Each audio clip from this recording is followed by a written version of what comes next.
bolehkah kita mendoakan yang jelek-jelek kepada orang yang menyakiti kita Ustaz? Dan bolehkah kita bersyukur kepada Allah bila dikabulkan? Terima kasih sebelumnya. Apa yang mau didapat? Ya, kita share satu aja ya. Dalam Al-Quran itu ada ayat di Al-Quran surah ketiga Ali Imran ayat 128 sampai 129. Ini saya berikan gambaran kisahnya dulu. Nabi SAW di awal masa dakwah itu kedatangan satu utusan ya, dan mengatakan bahwa satu desa tuh masyarakatnya masuk Islam.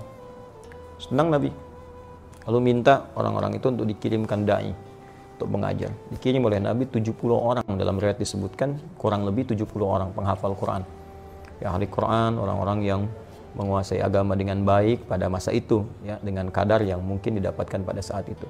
Dikirimkan secara singkat, ketika sampai di sebuah distrik namanya Bi'ur Ma'unah ya, tiba-tiba ternyata orang-orang itu dianiaya, bahkan kemudian dieksekusi.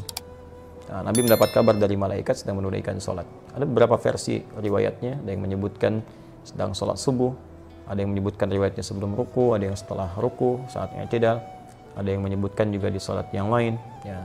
Intinya informasi itu sampai kepada Nabi, dan Nabi mendoakan, ya Allahumma la'an kita, Allahumma adzibhum, ya Allah tolong laknat bani fulan ya, kemudian tolong hukum mereka dan seterusnya. Itu berlangsung selama sebulan. Nah, doanya terasa keras ya, tolong hukum bani fulan, tolong hukum mereka, tolong laknat mereka. Apa yang terjadi? Kemudian Allah turunkan Al-Quran surah ketiga Ali Imran ayat 128. Ya, laisa laka minal amri syai'un aw yatuba 'alaihim aw yu'adzibahum fa innahum zalimun. Ya Muhammad SAW, engkau tidak punya hak ya untuk bisa memutuskan seperkara terkait dengan hukuman ataupun memberi petunjuk pada seseorang yang dimaksudkan langsung menanamkan hidayah kepadanya, kecuali itu atas izin Allah Subhanahu wa taala. Nah, namun yang paling indah, Allah ingin memberikan sebuah arahan seperti ini. Ya, ini sifat maksum Nabi. Jadi ini bagian dari sifat maksum Nabi yang kalau di situ ada sesuatu yang kurang tepat, Allah luruskan. Berhak Nabi meminta. Ya, berhak Nabi meminta. Ya Allah, hukum si fulan, berikan hukuman setimpal, berhak. Tapi Allah berikan suatu arahan yang lain dengan hikmah tertentu. Ya, Allah ingin sampaikan bahwa kalau di awal masa dakwah sedang meminta seperti ini, nanti umat itu tidak akan tersisa. Ya, seperti umat-umat yang sebelumnya. Ya, pernah berbuat zalim, kemudian nabinya meminta kepada Allah dihukum, hukum selesai. Tapi Allah ingin berikan sebuah pelajaran bahwa ke depan akan ada ujian lebih besar daripada ini. Maka diberikan sebuah tahapan bersabar, bersabar, sampai kesabaran itu kemudian memuncak, sampai kemudian pada tingkat maksimal sehingga bisa mengatasi tantangan yang lebih berat lagi. Ya, karena kalau persoalan wafat, ajal juga sudah tiba, ya, sesuai dengan ajal. Hanya nanti tentunya ada balasan-balasan dari Allah. Ada yang karena tidak tahu, mungkin bisa dengan itu kemudian diberikan petunjuk untuk bertobat. Ada yang sengaja melakukan, Allah kirimkan kemudian hukuman, nanti akan turun kemudian hukuman-hukuman berikutnya. Bukan berarti pembuat kesalahan tidak kemudian diproses.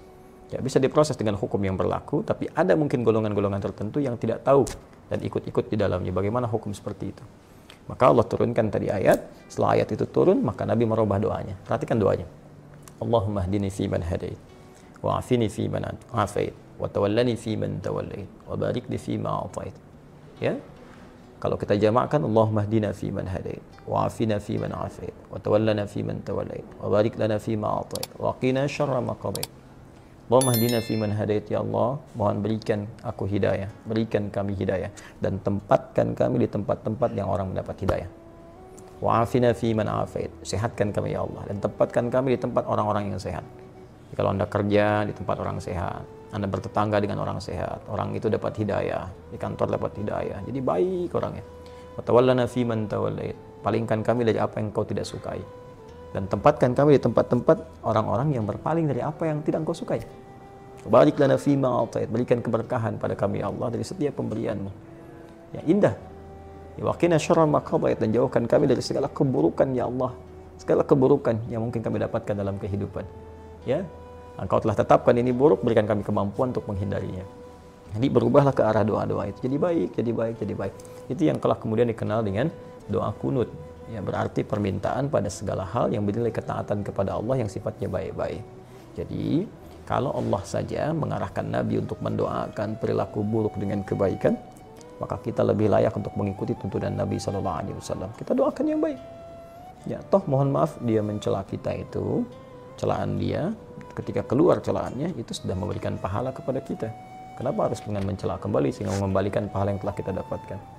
Nah, yang kedua, kalau hati kita sudah lapang dengan memaafkan, bukan berarti persoalan dia selesai. Persoalan kita dengan dia diselesaikan oleh Allah. Allah akan lupakan beban-beban pada diri kita tentang dia, dihapuskan. Jadi kita nggak capek mikirin dia hilang. Tapi kalau dia belum minta maaf kepada kita, persoalan dia dengan kita belum selesai. Dan dia akan berhadapan dengan Allah di hari kiamat nanti. Jadi nggak ada ruginya, kita dapat pahala. Ya, yang kedua, transferan dari dia tadi, kemudian kita dilupakan oleh Allah tentang perkara dia. Yang ketiga, dia tetap punya urusan dengan Allah sampai dengan hari kiamat. Dan berita baiknya, jika Anda mampu melapangkan hati untuk memaafkan orang lain pada hal yang terkait dengan pribadi Anda dan tidak terkait dengan turunan hukum yang lain. Ya, turunan hukum maksudnya kalau utang, ya, kalau memaafkan itu bukan berarti utangnya lunas. Ya, tetap kita maafkan, misalnya berlaku kelirunya, utangnya tetap kemudian diselesaikan. Kecuali kalau Anda ingin bersedekah. Ya, atau orang misalnya melakukan tindakan kriminal yang dahsyat, kita maafkan. Ya, maaf, tapi kriminal itu tetap diproses untuk memberikan pembelajaran hukum. Kalau secara hukum itu harus diselesaikan.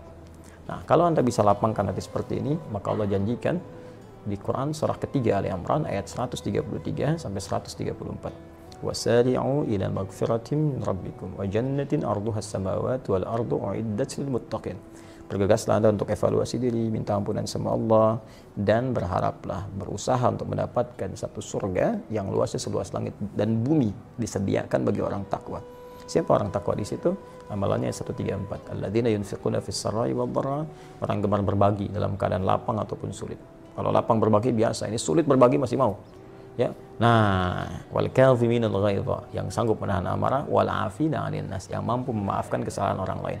Allahu yuhibbul muhsinin, Allah cinta kepada para pelaku-pelaku kebaikan. Barangkali Anda lulus ujian yang lain, ujian sholat bagus, zakat bagus, tapi Allah ingin menguji Anda dengan hadiah terbesar, yaitu surga seluas langit dan bumi. Dapatkan itu, dan disitulah kesempatannya.